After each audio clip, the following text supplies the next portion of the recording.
Dear friends of Afghanistan, greetings from United Nations in Kabul. Today, we are announcing the launch of our 2022 Transitional Engagement Framework for Afghanistan. It is an important strategy. It allows us to bring our essential life-saving humanitarian work and our interventions to provide and support basic human needs in Afghanistan in complementarity. We are looking forward this year with 158 partners to provide required support and vital assistance to maintain education, health services, to support community-based infrastructure and livelihoods, expand our intervention in the agricultural sector, and support all the people of Afghanistan with specific focus on the needs of women and girls. Please join us in this effort. We are very grateful for your solidarity, for staying with us on this road. And as we cross the harsh winter conditions, we are very grateful for you being with us, staying with us, and supporting us. Thank you. Our principled action and our work in this field is based on three outcomes, three strategic priorities. And these priorities are to make sure that we save lives, make sure that we continue to provide the necessary support to maintenance of essential services, and that we continue to invest in the systems. Recently, UN Emergency and Relief Coordinator Martin Griffiths had launched already the first pillar of our strategy, which is humanitarian response plan. And I would like to invite UN Deputy Humanitarian Coordinator for Afghanistan to present it just in a minute. Here on this slide, you see the concept of our transitional engagement framework. We save life, we sustain essential services, and we preserve the community systems. So HRP for the 2022 is the first pillar of the strategy. And very quickly, our new Deputy Humanitarian Coordinator for Afghanistan, Fran Ekwiza, will recap on the key elements of the humanitarian pillar of the strategy. Fran, over to you. Thank you very much, Ramiz, and good morning and good afternoon to everybody. As I know that everybody knows that, I will do a very quick refresh on the outcome one, saving lives. Basically, we can see that the needs, the people in need for 2022, the estimation has heavily increased in almost every sector, given the situation, with some extremely peak ups like we can find in emergency shelter or in education. We estimate 24.4 million people in need, and we are targeting so far 22.1 million people with financial requirements of $4.4 billion. As you also know very well, the main drivers of the need in Afghanistan in this 2022 are the food insecurity, the internal displacement, the economic downturn and fragile basic services, and the protection issues. Those are the elements that are basically shaping the HRP, our response plan for Afghanistan. And you can see also, as you already know, the list of the by sector, where is the amount of people we want to reach. Very important in this very moment, remember the cross-cutting priorities, gender equality and women's rights, particularly important in this very moment, disability inclusion, also absolutely critical in this moment, accountability to affected population, and something that many of you probably are supporting us with, is just our capacity to scale to be able to reach this huge amount of people in need in this very moment. And very quickly, the main outputs of this outcome one is clearly impartial and inclusive emergency life-saving support. Life-saving, I cannot stress this enough.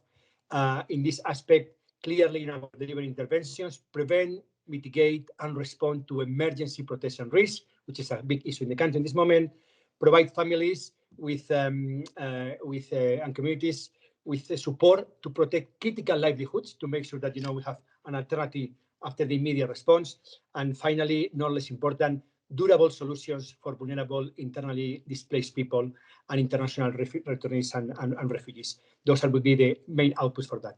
Thank you very much. Ramiz, back to you. Thank you. And indeed, we continue with today's discussion. And I would like to invite representative of UNODC, Anuba Sood, to narrate the content of the outcome 2 related to sustaining essential services. Anuba, over to you. Thank you very much, Ramiz. Continuing and complementing my colleague Fran, who gave a good overview of Transitional Engagement Framework and emphasized the HRP in TEF Outcome 1, TEF is a transitional plan that expands on the humanitarian plan and caters to basic human needs. The implementation modality aligns with the humanitarian cluster system. It's imperative we understand that in order to reduce the humanitarian caseload, we cater to the basic human needs of Afghans. To this effect, the Outcome 2 focuses on sustaining essential services.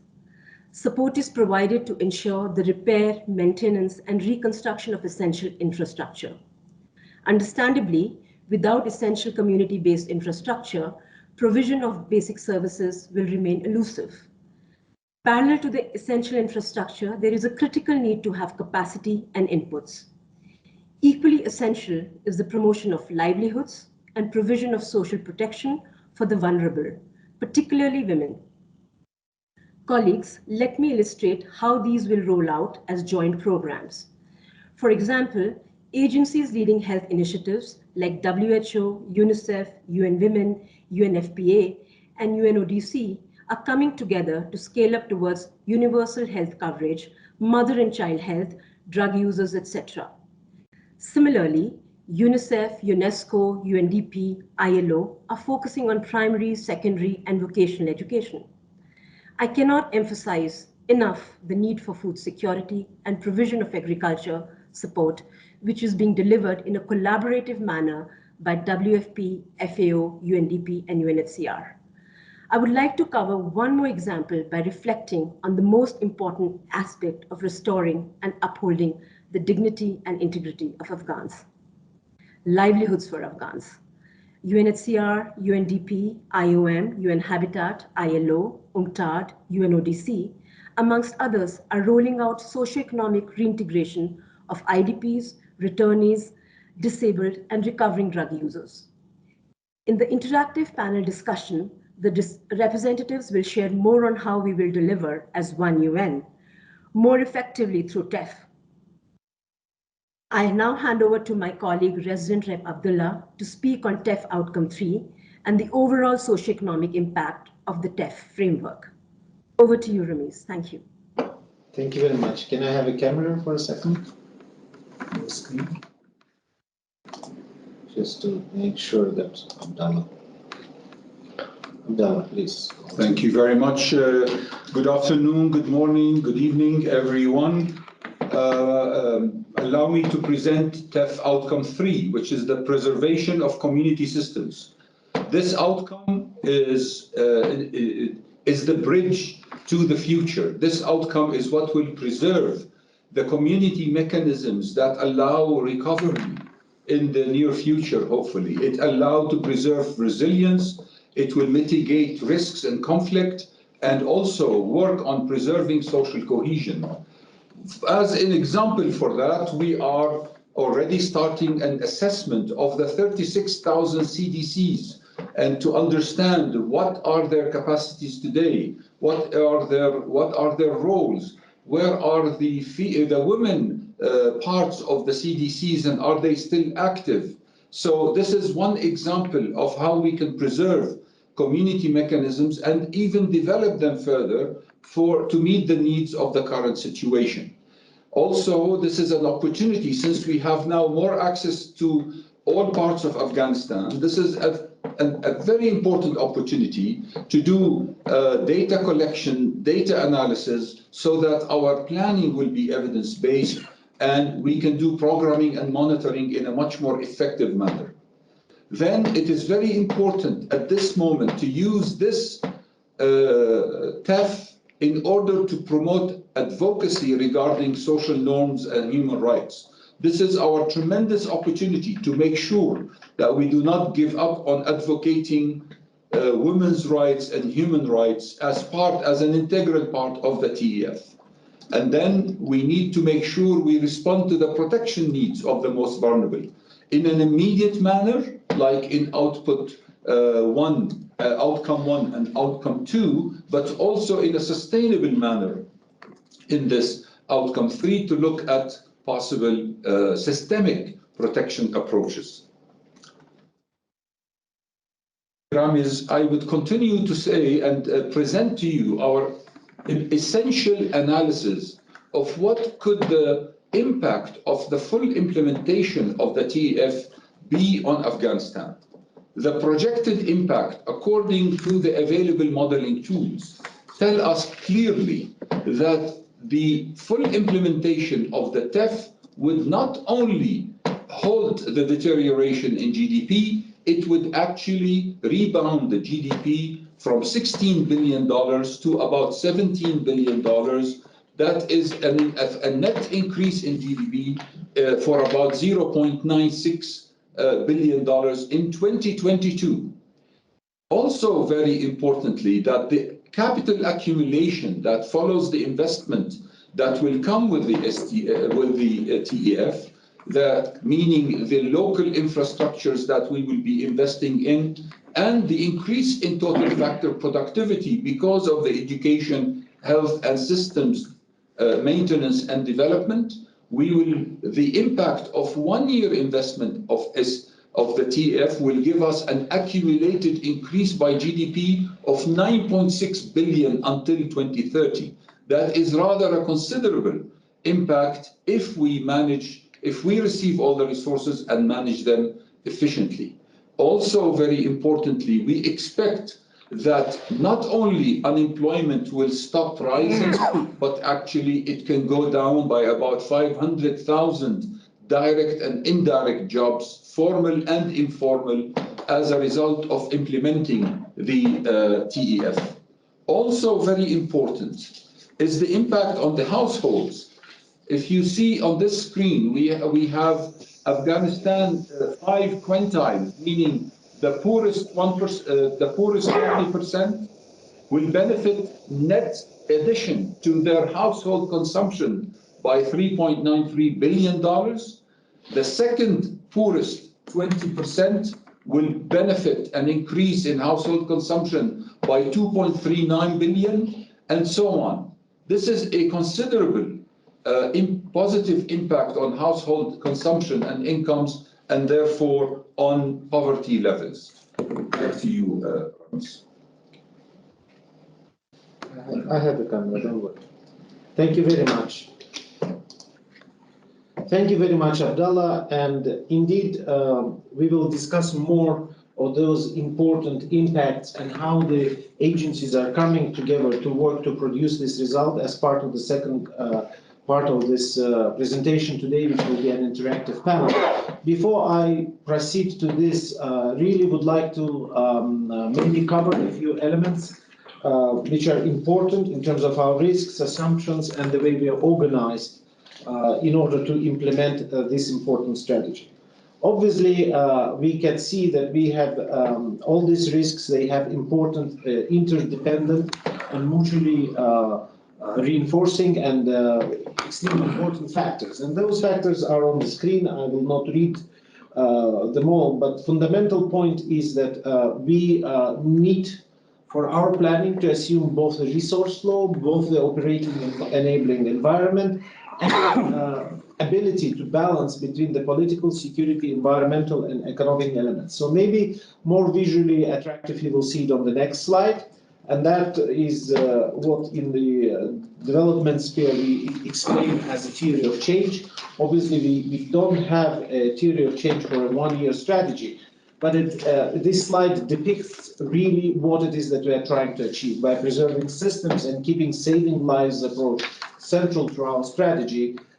We really assume the three critical assumptions: that we will have the resources, that we will have to continue to have access and operational space, and that there will be a necessary enabling environment in terms of our ability to work in this particular assumption context. So let's proceed.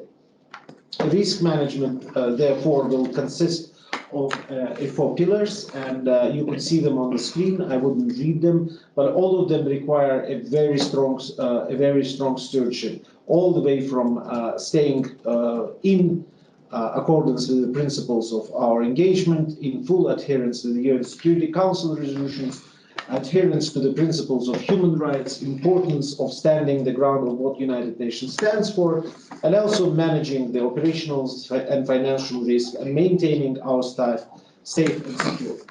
So if you can proceed, please. The next slide depicts, and you will have the whole deck with more details. I'm not going to narrate every slide in full details, but what you're seeing is that we are really looking at the mechanisms, both at institutional level, at the level of every participating UN agency, but also an overall chapeau, which provides a guidance, coordination, and response. Moving forward, please.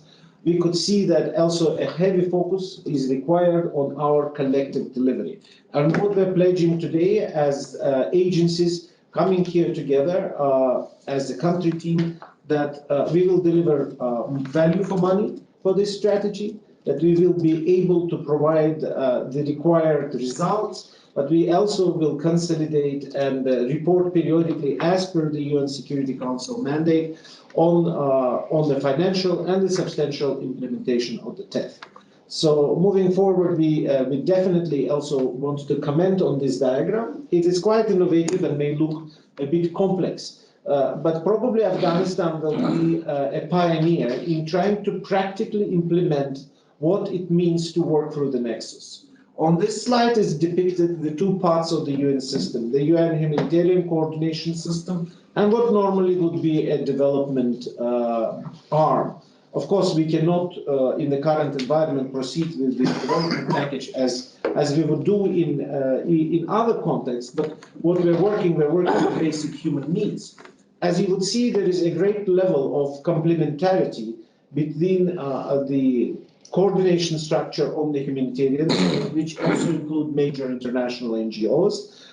This is known as the clusters, and also on the UN thematic groups, which include those agencies and partners who normally work on the other side of the spectrum. The importance of this organization and the membership of both sides is also reflected in the way we budget, in the way we plan, and in the way we implement our programs, so that actually we will not have an overlaps. I would like then, but we will have a complementarity. Our funding architecture deserves to be commented upon. Obviously, on the humanitarian side, we have Afghanistan Humanitarian Fund. We continue to use Central Emergency Relief Fund, which is not depicted on this slide. We now have Special Trust Fund for Afghanistan. I'm very pleased to say that we have 13 agencies which have joined the fund, and it's continued to expand. Afghanistan Reconstruction Trust Fund have made an important transfers to our partners. Our colleagues from the World Bank are online.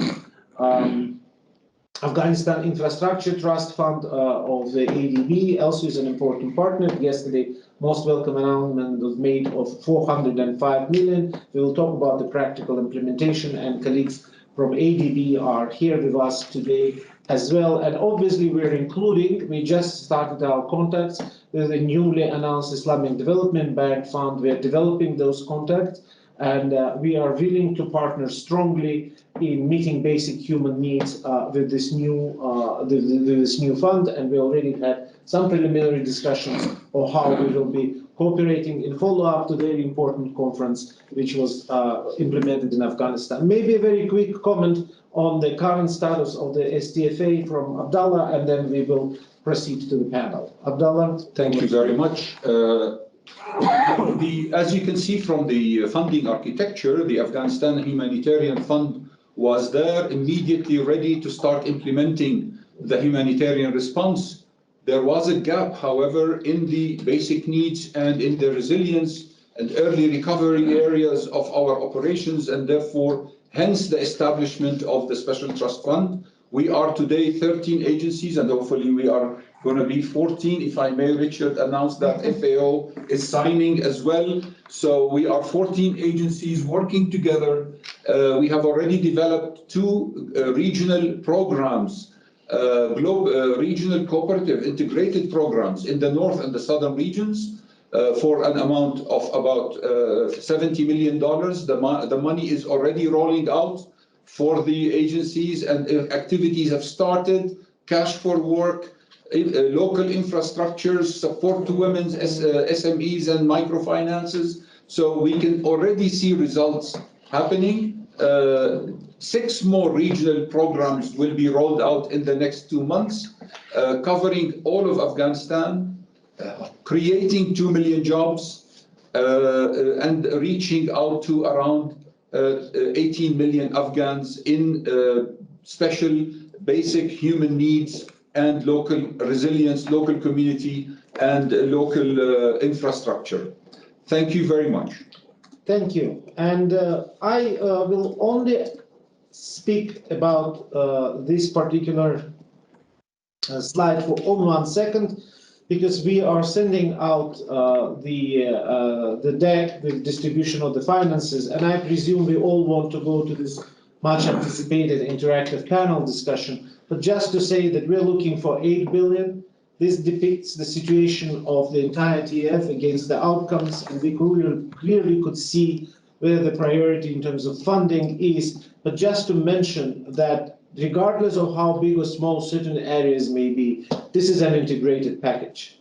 And yes, we can invest more in food insecurity and agriculture, but without a robust wash sector, without healthy protection, and without addressing the education and shelter needs, and health needs, of course, of people of Afghanistan, it will be difficult to achieve the lasting effects.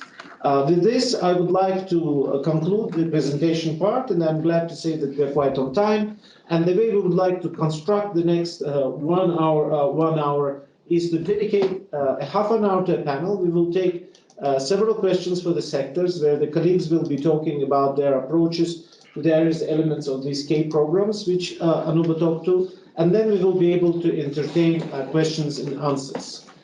And I also would like to suggest that colleagues, dear participants, please post your questions in the chat box as you see panelists speaking, so that we can have this session as much as interactive as possible.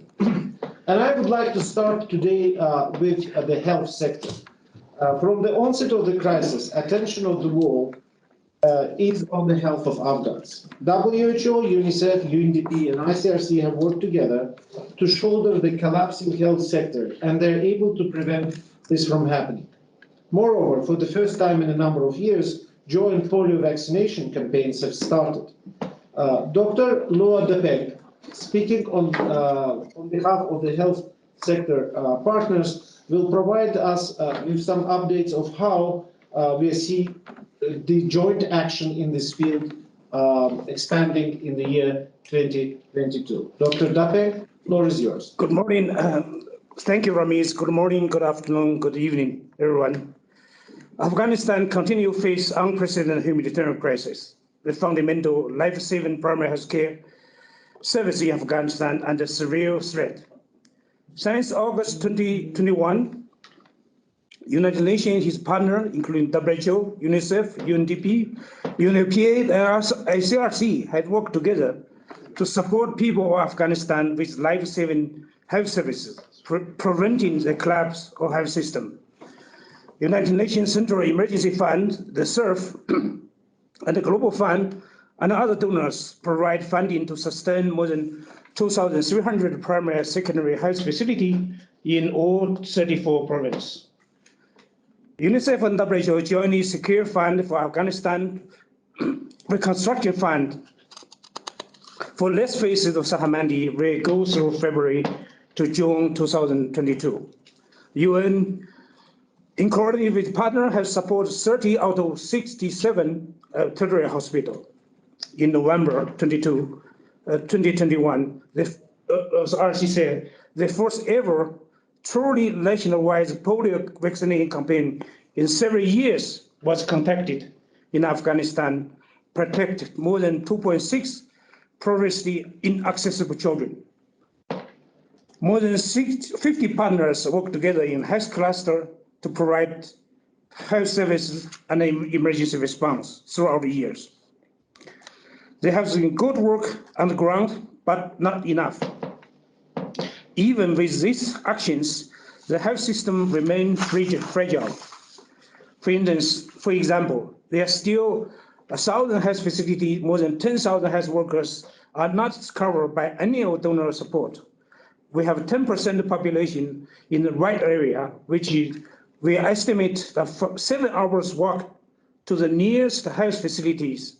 The UNFPA has been delivering family health service house model in 172 of those communities to provide reproductive health, maternal, newborn child health, and adolescents health service, while trained midwifery, they need to be utilized the TEF, Transitional Engagement Framework, to scale up existing model to cover entire catchment area. Afghanistan currently faces multi-outbreak, including measles, COVID-19, polio, cholera, dengue, which increase burden of fragile health system.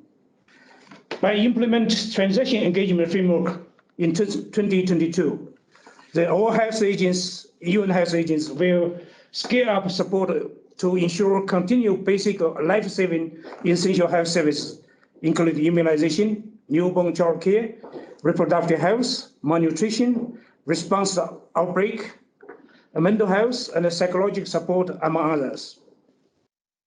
In 2022, the UN and its health agencies will continue to coordinate with partners to save life and maintain the system, deliver health program across the country. Thank you. Thank you very much, Dr. Dafeng. And indeed, such an important cooperation in the area of health, where we also welcome the comments made by our colleagues from the European Union with the generous announcement of $268 million towards the joint action in the health and also in education sector. And I would like now to turn to my colleagues from UNICEF, speaking on behalf of the education sector partners, UNESCO, and also on the food sector partners. How, in this particular environment, Dr. Alice, we approach the situation of women and girls in school, the situation of schools being open and teachers being brought back together with girls into the environment of safety and support to their needs. Floor is yours, Dr. Alice. Thank you so much, Ramiz. Good morning, good afternoon, and good evening, viewers online. Just a brief introduction before I come back to your question on education sector in this country.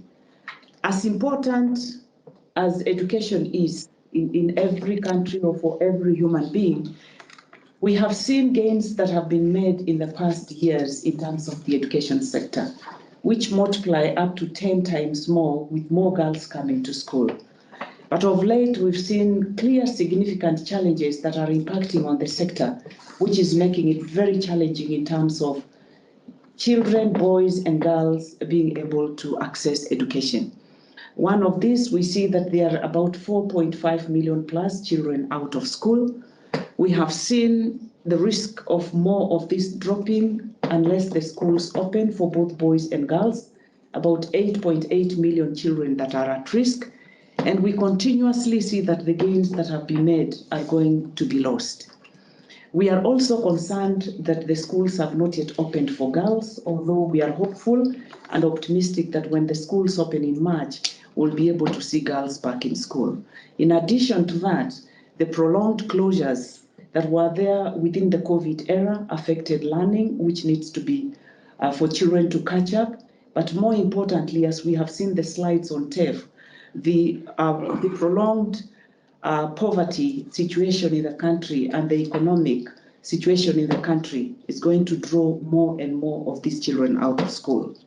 Now, having given that brief background and the question, Ramiz, that you have asked, what are we going to do to ensure continuous in terms of learning, but more importantly in an integrated manner that can be able to support children, boys and girls in school to learn in safe, protective environments? The first one is to support families and children to motivate them sending back their children to school when the schools open in March. And this includes, for example, by feeding children in school, that is providing school feeding. As we have seen, poverty is major. Food security is a big challenge in this country.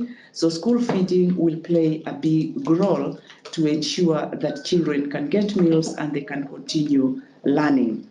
Teachers to be paid to continue their duties. Teachers are frontline workers. They provide a protective environment for children, and it's important that they can be paid to stay in school. Basic quality inputs in terms of learning materials and training of teachers to ensure to catch up. And finally, community engagement to ensure that schools can continue. At the same time, we do know that there are those that are out of school that need to get school through community-based education. What have we done so far? UNICEF, UNESCO, World Food Programme has been working very closely with other partners, including NGOs. We have prepared an interagency call to action that is very much aligned to the Transitional Engagement Framework. This is teasing out the education component and looking at the priorities within the sector, and it's very much aligned to outcome 1, 2, and 3. This call to action is very comprehensive and detailed, looking across all the sectors. And one of the sectors that is also very major is the public and higher education institutions and technical and vocational training that are very paramount, and support required in the training of the tertiary institutions becomes key and very pertinent. So basically, the bottom line that we are saying is 2 points. One, that we hope that all children will go back to school in March when schools happen. We've seen pronouncements here, but we are yet to see whether that is going to happen and the preparedness measures being taken by the de facto authority. And secondly, the best thing we can do for girls is to ensure that the schools remain open, joining hands in terms of advocacy, but more importantly, joining hands in terms of supporting the sector financially to prepare it to receive the girls and also for all the children to learn. Thank you.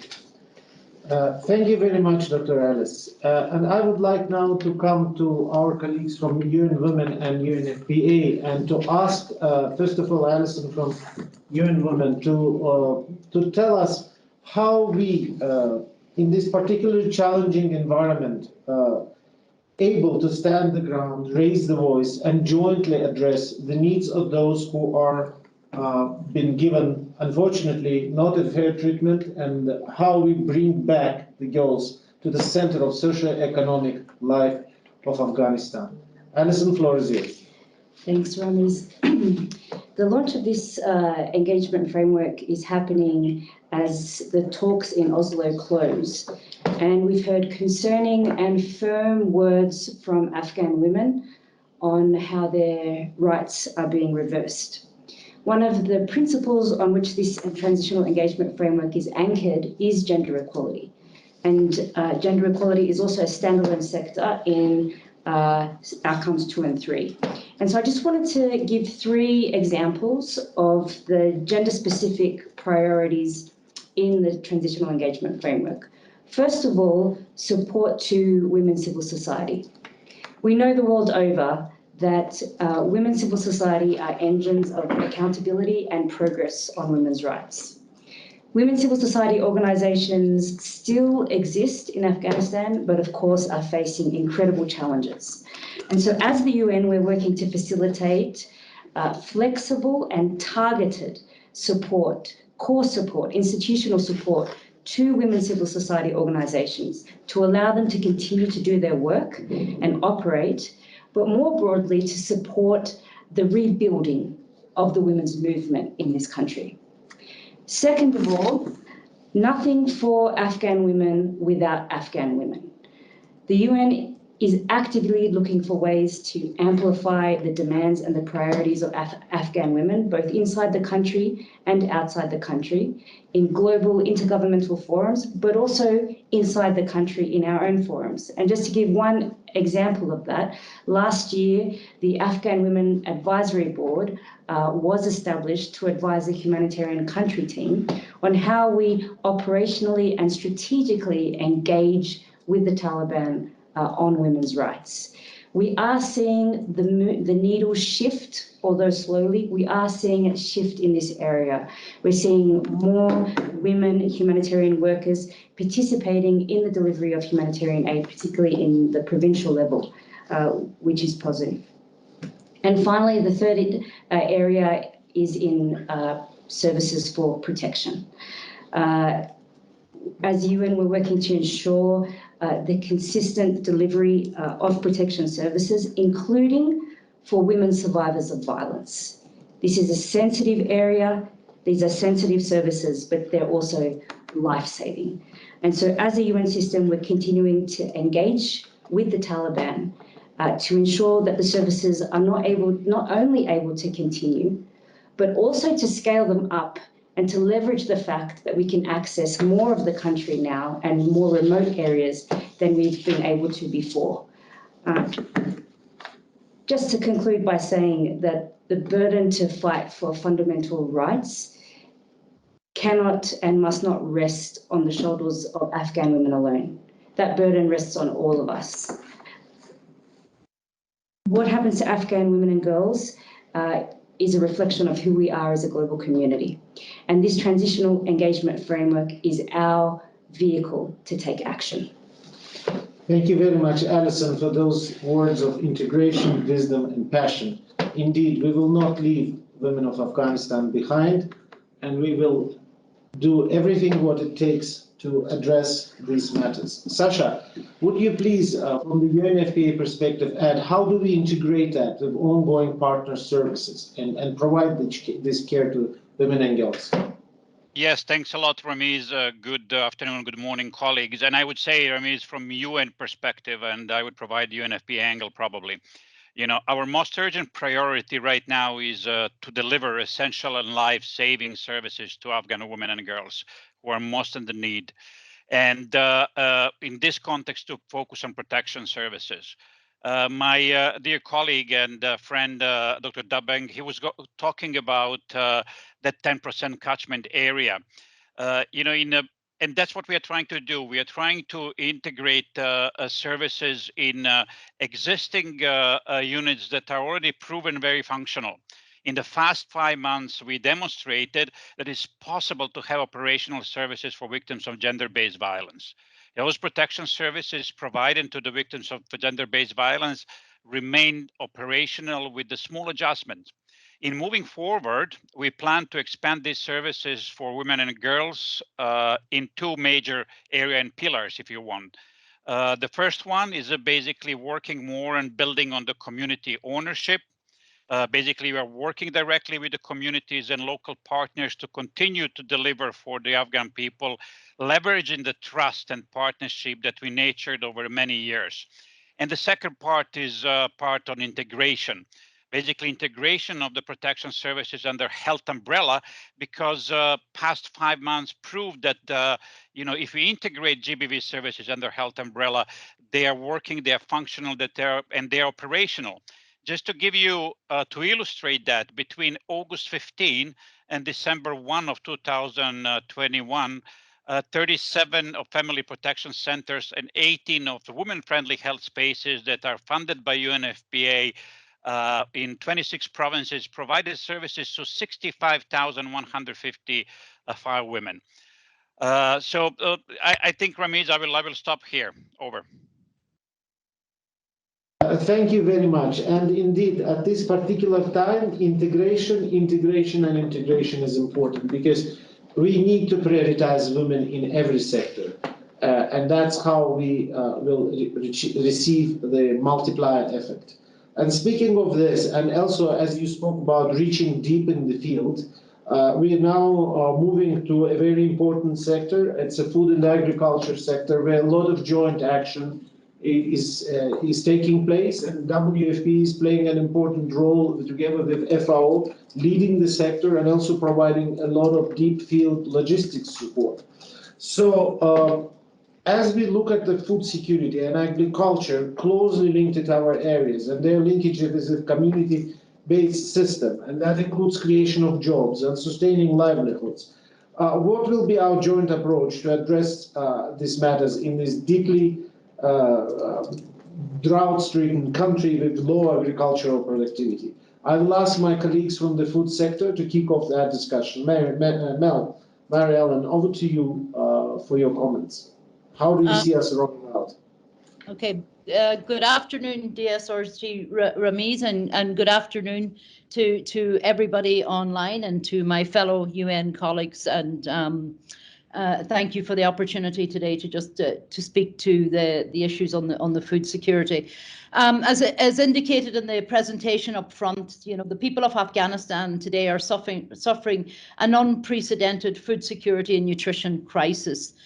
You know, the overlay of multiple drivers and really the collision of the impact of the drought and the economic crisis is pushing millions and millions of people across the country to the brink of survival, as well as millions of children into irreversible malnutrition. You know, for us in the food security sector, agriculture sector, livelihoods going forward, preventing food security catastrophe and starvation in 2022 is a top priority. And this requires a combination of life-saving emergency food and nutrition assistance at scale and livelihood protection actions, plus support to rural and urban livelihoods to mitigate the current crisis, mitigate future shocks, and really to keep critical markets, value chains and food systems functioning. I mean, food security touches everybody, but specifically in the UN traditional and the TEF sets out a broad-based approach in the sector, in livelihoods and in agriculture that really with the focus on really halting the growth in the most severe levels of food insecurity and really to protect the building blocks of resilience, such as climate smart infrastructure, natural resource and water management, so also to save productive capacities and rural livelihoods. Across outcomes 1 and 2 of the TEF, the entire portfolio of the UN interventions, they address the 4 pillars of food security: access to food through large-scale emergency response programs, whether it be cash, food, nutrition programs, and also school meals that were mentioned. Food availability through important community-level investments in livelihoods and agriculture that Richard will pick up and speak to after me.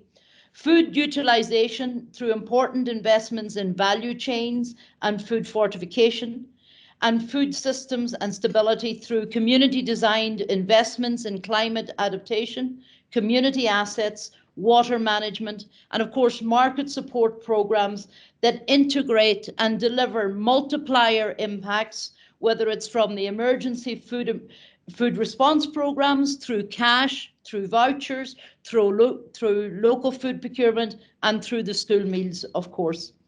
I mean, outcome 1 of the TEF is articulated, I mean, extensively in the HRP. Outcomes 2 and 3 under this sector, they present the UN offer of activities focused on really on maintaining and building on important investments over the last 20 years in Afghanistan, and really by pivoting the focus directly towards the communities and to the private sector. The plan of work, it includes extensive collaboration, coordination and joint programs that builds on many years of experience and work with FAO, UNICEF and UNHCR specifically, and many others on access to food and food value chains.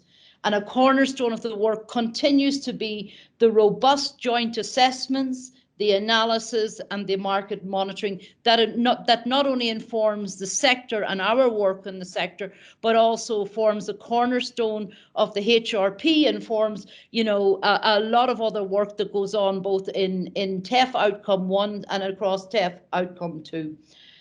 The TEF focuses on actions to be taken in 2022. So it's practical and it's grounded around, it's aspirational, it's ambitious, but it's really based on the reality of what we can do. But it's not only about the present, but it's also about the impact and improvements and in progress. So really preserving the gains, but also sowing the seeds for the future, particularly around resilience and recovery. And the law just launched today, the TEF. I think it's important to highlight that there's significant work already underway. I mean, you see significant scaling up on the humanitarian side as we optimize, as agencies, all agencies on the humanitarian side, optimize the access across the country. And also under outcome 2 and 3, you know, work on the value chains, the school meals, the resilience activities, the assessments already underway. And that's all largely down to the incredible generosity of our donors that have enabled us to start this work that's not just starting today, but has already started. To conclude, I do want to come back to as a woman leader, particularly, and as a woman leader in the UN, and circle back to the comments and the interventions of UN Women and UNFPA, and really just to underscore the criticality of the entire portfolio within the TEF across all the sectors. The entire UN package of interventions, integrated, comprehensive, collaborative, and complementarity.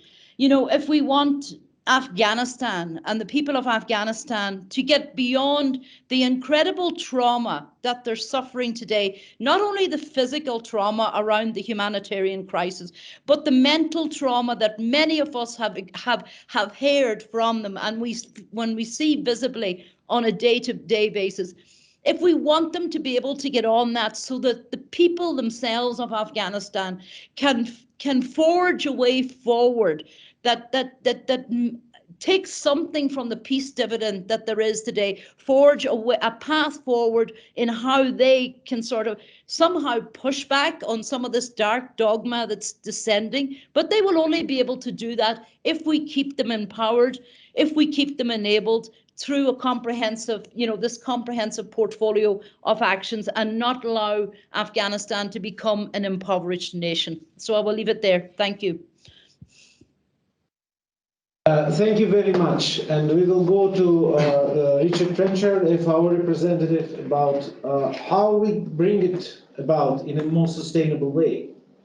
Yeah, thank you, Ramiz, and good afternoon, everybody. Let me build upon what Mel has just said and show you how the TEF is providing us with a framework that allows the UN to come together in a way that allows us to focus on today, but also to look forward as well.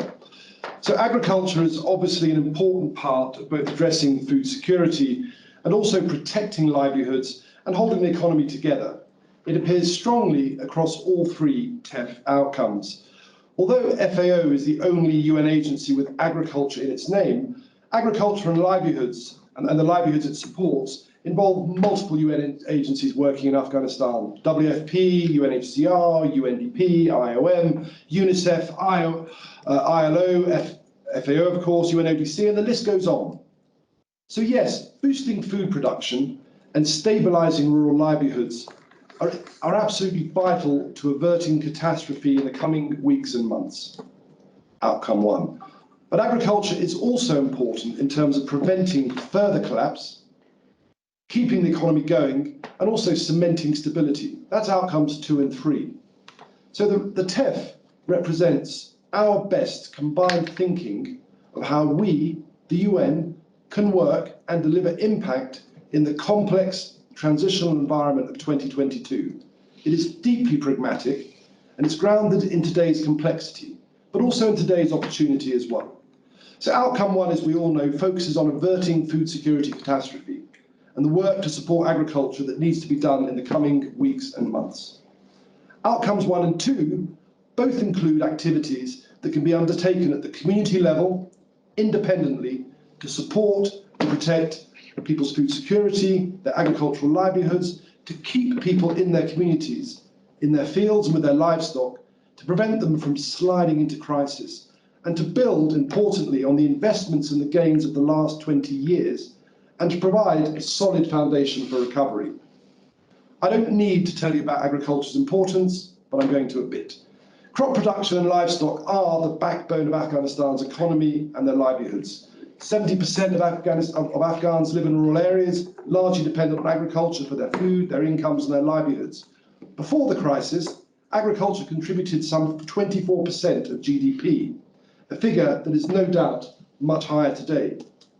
Some 80% of people's livelihoods depend directly or indirectly on agriculture and livestock production. And, as Mel explained, some 70% of people facing acute food insecurity today live in rural areas. This is why it features so heavily in the TEF, And it's also why the UN has come together around this area to deliver results in 2022. Outcome 2 of the TEF gives space for efforts to safeguard, for example, future wheat seed supply. It's a critical risk. To support agriculture and food-based value chains, dairy or wheat flour are 2 examples. To boost employment opportunities and income-generating activities, particularly for women and for youth, and to better use the country's water resources. Multiple agencies here are supporting irrigation-related work across all 3 outcomes, as well as all the WASH work we see related to the water sector as well. This work, under outcome 1 and 2, will put cash in people's pockets. It will rehabilitate irrigation infrastructures, which is vital. It will increase water flow into fields and boost food production. It will improve water management for today and for tomorrow across regions and watersheds, and the list goes on. Similar activities are foreseen with regard to livestock, not just keeping livestock alive, but also activities to boost employment, particularly for women, raise incomes, once again, particularly of women, improve access to milk, a vital protein source for so many, and to stimulate local markets. This is why we see keeping livestock alive in TEF outcome 1, but also livestock production, dairy and poultry sector development in outcomes 2 and 3.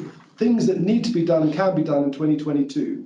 So in short, and I'll stop now, the TEF allows us to look beyond our sectors and beyond our mandates as UN agencies. It allows us to look forward, working together as one UN to deliver short and longer term benefits for people and the country alike and at scale in 2022. Support to agriculture, for example, is what the UN can provide this year. And it's what Afghan people want, and it's what Afghan people need. Thank you very much. Thank you very much, Richard. I really think that you have connected these dots into that place and the space where we create jobs, we create livelihoods. And that is so essential to prevent the secondary displacement, which we often see. Takeshi Mariyama from UNHCR and will be followed by our colleague from IOM, Ashley. And I would like to ask, what do you think, how we can prevent this secondary displacement in this situation? What can we do together? Well, thank you very much, Ramiz. Great to be here for this very important event for people in Afghanistan. While the humanitarian crisis unfolds in Afghanistan, there is a need to ensure that the much needed relief aid currently underway transitions to help deliver stability and resilience. The people of Afghanistan must be supported by the international community while also being protected by their authorities, assured of their rights, including the right to earn a dignified living, while the most vulnerable are guaranteed social protection regardless of their background. Without this dual support of humanitarian relief and community resilience, combined with the respect for rights, a secure long-term foundation cannot be established. And the cycle of this desperation, human suffering, and violence will continue to be accompanied by forced displacement and perpetual cross-border movements. Over 700,000 people were newly displaced within Afghanistan by conflict in 2021. Approximately 142,000 people have sought international protection in neighboring countries, particularly in Iran and Pakistan, predominantly since August 2021. In addition, thousands of people are moving across the border through unofficial border crossing points on a weekly basis.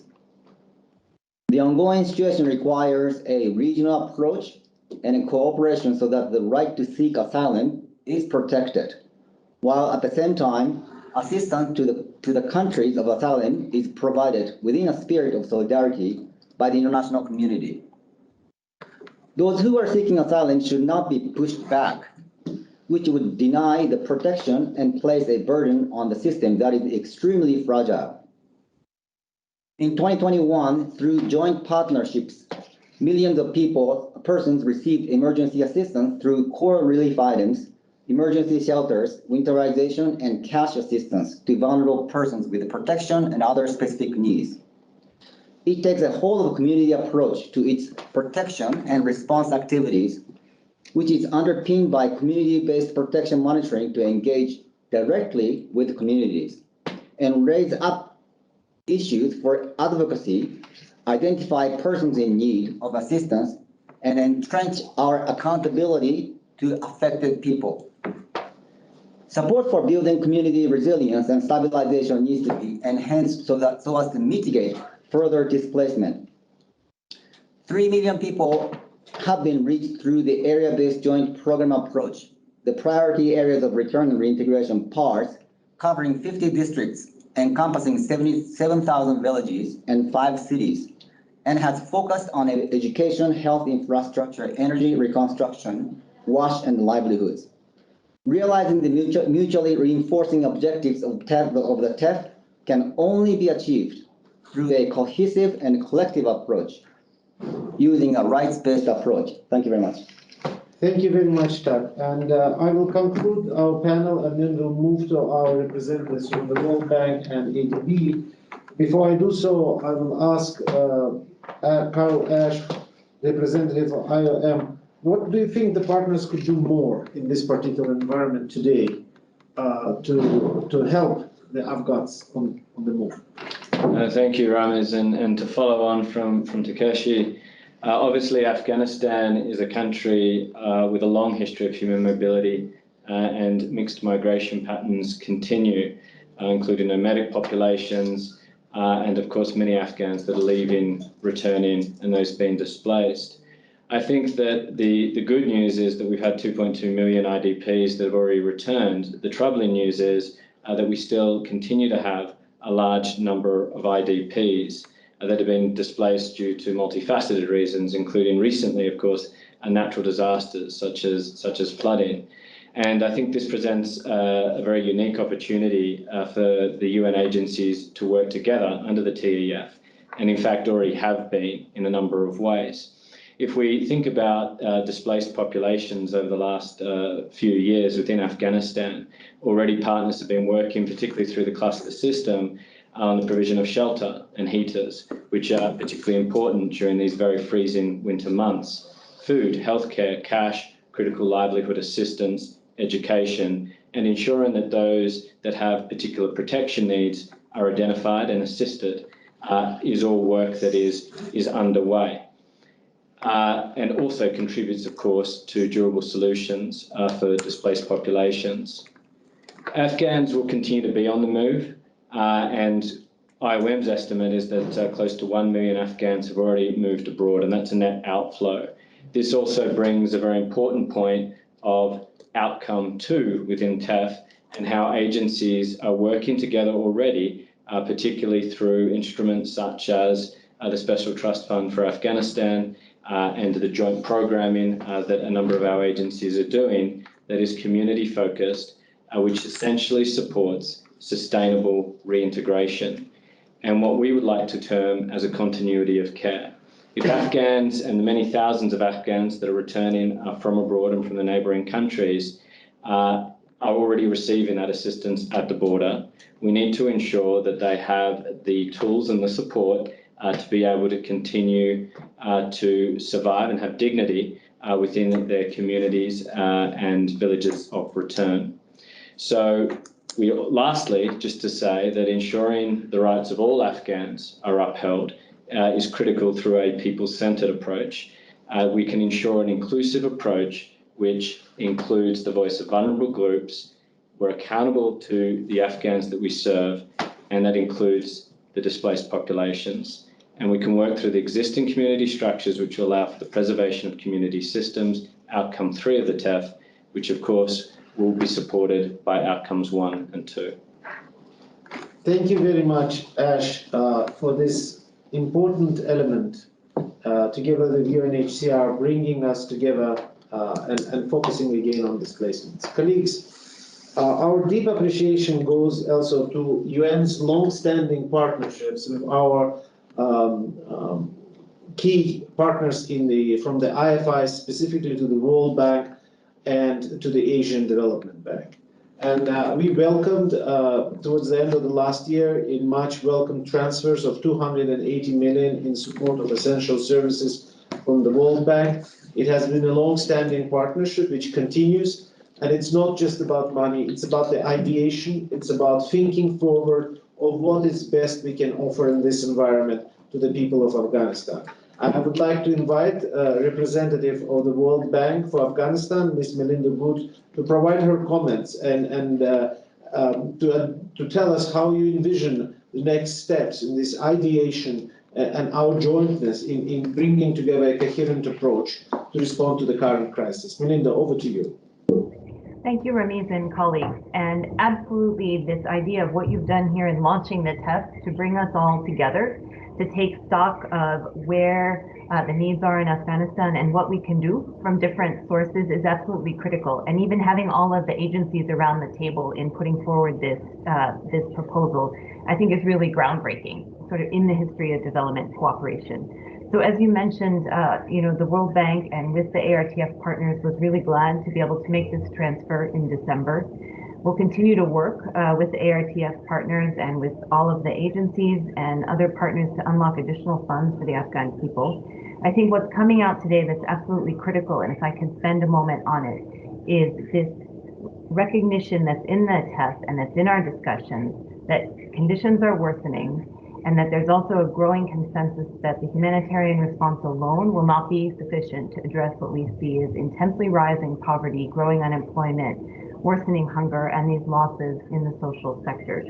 So coming together around finding a way to support an equilibrium and a basic economic recovery and the delivery of services is going to be critical. It's not easy.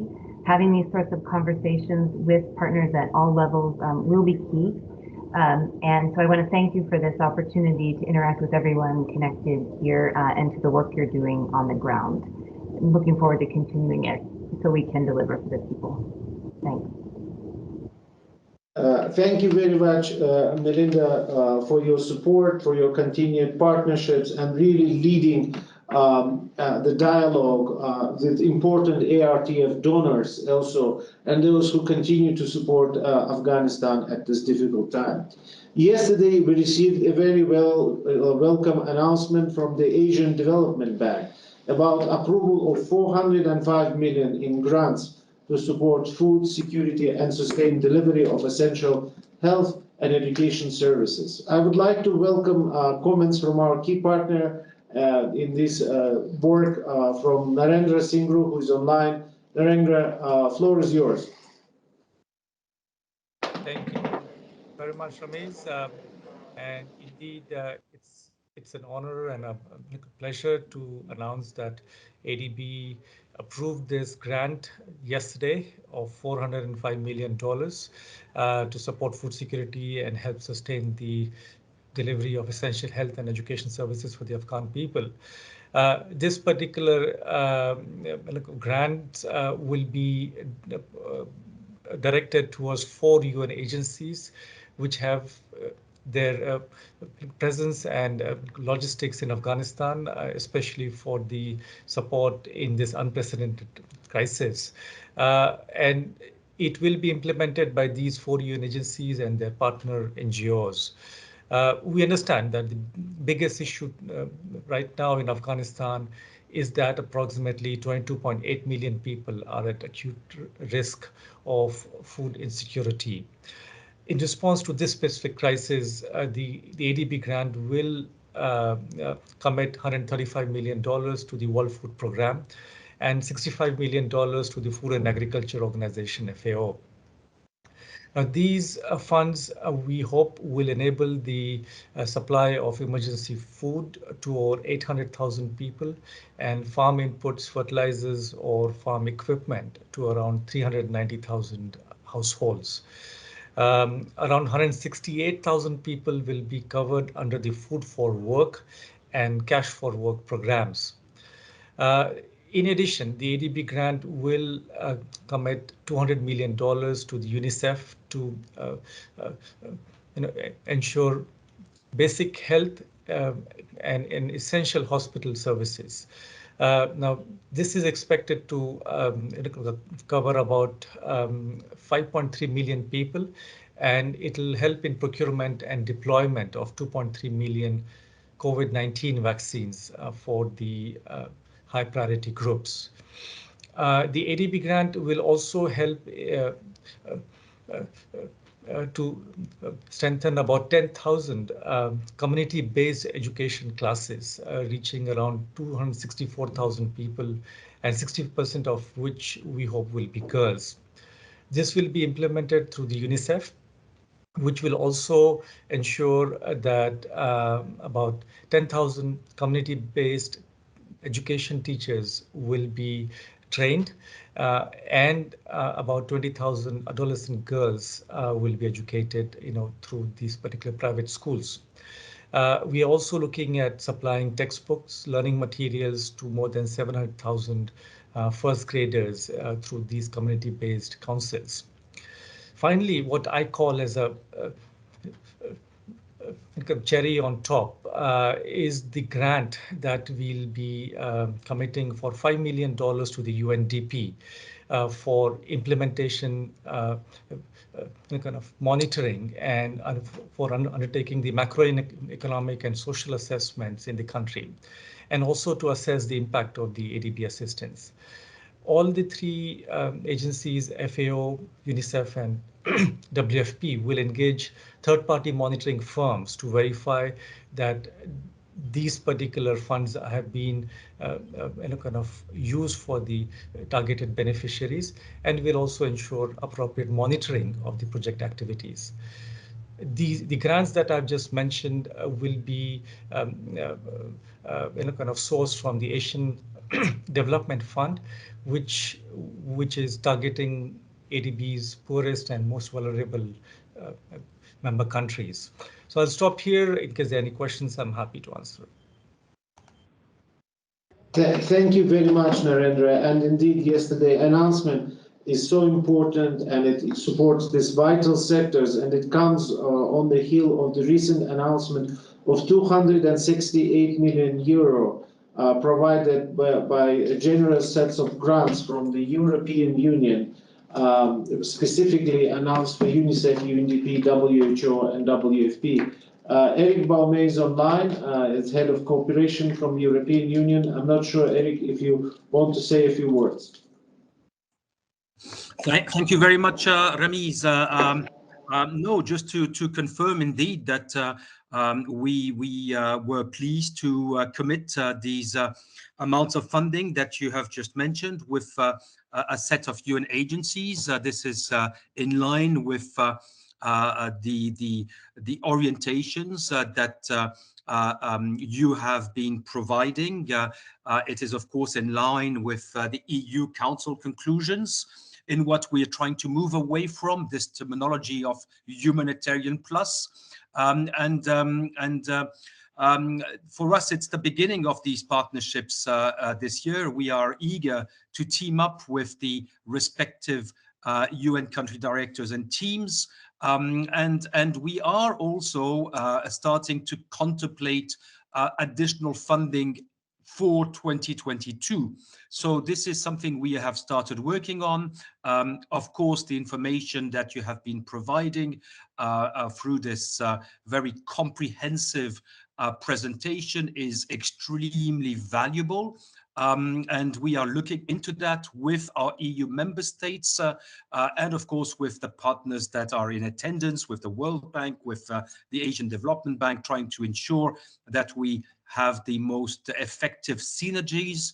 I take this opportunity to note that our colleague Arnold Pauwels, who is currently in Kabul, as you know, we have re-established a minimal presence in Kabul since last week, basically. We have a colleague also from the cooperation section, Wim Rispa, who is present, which we believe is going to be very important in strengthening our relations, not only with the UN agencies, but also the end beneficiaries. He put in, Ramiz, two questions just to signal them. One in relation to the overview of the UN funding versus the needs. I think that is indeed an important one, and also a critical one from a Kabul perspective on how your own engagement with the de facto authorities is going. Progress challenges. We all followed with keen interest the meeting you had 3 weeks ago in Kabul with the de facto administration. But of course, it's very interesting and important for us to hear where we stand.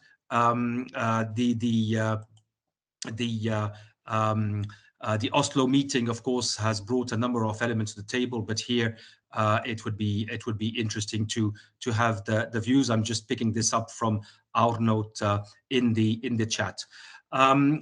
Just to end, Ramiz, I mean, of course, one concern we have, and I think we all share that concern, is basically how much capacity is there with the UN agencies to effectively deliver.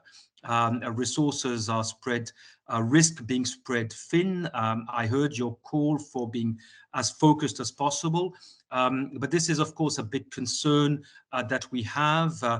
We are fully confident with the contracts we have signed up to now, but how much more is there in terms of capacity, knowing that the networks in Afghanistan, the local NGO networks have been significantly weakened in the last months? Thank you very much.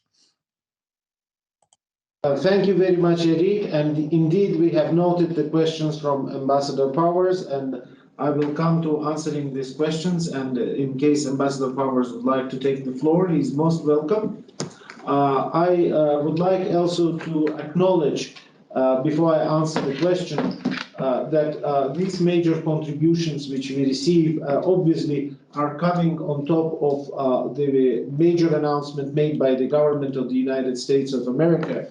Very generous $308 million pledged towards the humanitarian response plan, and really continuing to bear the leadership role in bringing the resources and leading the community. And also, if we can, by starting addressing some of the questions raised, express the appreciation for the strong support we have received from the entire international community at the end of the year through the adoption of the UN Security Council resolution and introduction of the 4 new OFAC licenses and actual recognition of the transitional engagement framework in the OFAC licenses, FAQs and clarifications that this actually is issued in support of our work. So huge appreciation to the government of the United States, and also for the generous contributions we receive from UK, Germany, Australia, Italy, Canada, Japan, Denmark, Sweden, Norway, Netherlands, Republic of Korea, and many other partners, and also enabling support of our partners in the country. And I would like to really express appreciation to the partnership we receive from the regional countries of the region, from the Central Asian countries, from Uzbekistan, Tajikistan, Kazakhstan, providing electricity, opening the roads. The same applies to Iran, same applies to our colleagues in Pakistan, who have kept a steady supply and opened the borders and roads. And to everyone from the good-willing international community contributing. So really a huge expression of solidarity, which goes all the way from the east to the west. Now, coming back to our contacts and our funding level, we just tried to do a back envelope calculations today against the $8 billion overall envelope of the TEF at this point in time. We are at about $1.2 billion. If that to be split between the humanitarian and outcome 1, outcome 2, and outcome 3, the larger proportion is obviously in the outcome 1. We, however, have a quite solid capitalization rate also in the STF, which is now above 230 million. Right? Yes. Yes. And that is already an achievement. Addressing the issue of the capacity, obviously the two things need to happen, and we keep raising this matter. It's continuing enabling the banking sector, and the logistics line of supply is essential. And we work very closely with all partners across the board on this particular matter. The second element is, of course, a continued strengthening of position of 158 implementing partners which we have on the ground, and that's exactly the number of NGOs and groups which we have. I also would like to recognize and welcome presence online of our partners from Agahan Development Network, which is an important player in Afghanistan across the spectrum of the work we're talking today, and the specific focus, of course, on basic human needs. So it is our solidarity and our ability to construct those partnerships which will carry forward our response. Engagement has been,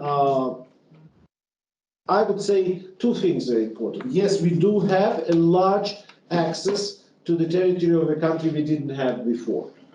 And the promises and the commitments which were made by the Taliban to the UN Emergency and Relief Coordinator in September of this year, we could say that they've been largely upheld.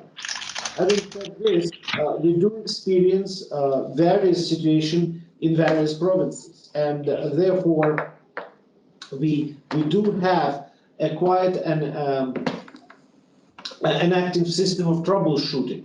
So whenever issues arise, we go and raise them to the authorities. And we also, for instance, Fran and Isabel, they just came back from another provincial mission. So we immediately dispatch our teams from headquarters to go down to the provinces and to clarify what is happening.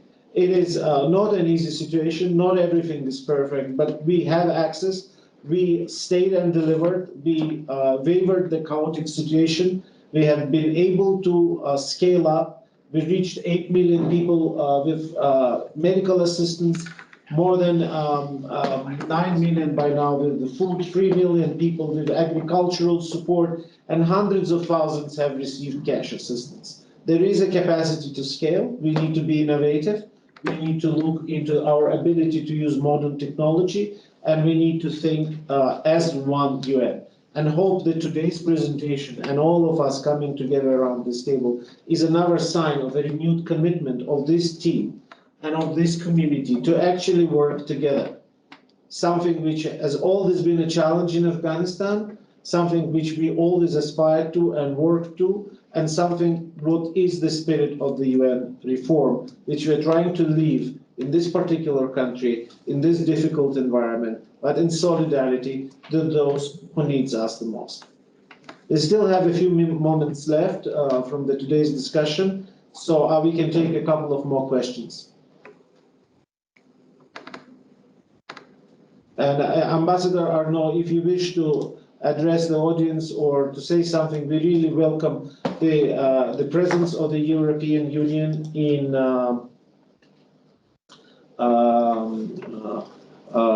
Afghanistan and the continued work of both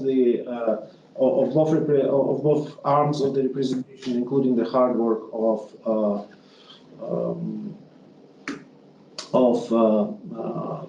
ECHO and yes, indeed, the humanitarian branch. Yeah, Ambassador Powers. Thank you very much. Yes. Thank you, colleagues of the UN. I think your leadership here and speech in the meeting is showing leadership and is showing what we as international community all together can do for this country and are doing. We have to move fast and scale up. So the EU is happy with its modest contribution. And as Eric has said, more is forthcoming. And as you also underlined, our humanitarian agency, ECHO, has been working, I would say, non-stop for the last 5 months. And we have increased our humanitarian aid with sixfold.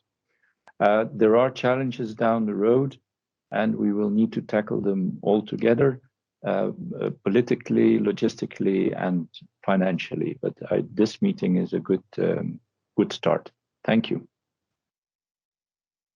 Thank you very much, Ambassador Powers. Unless we hear more comments or questions, which I see none at this particular time. I would like to ask UN country team members to put their cameras on.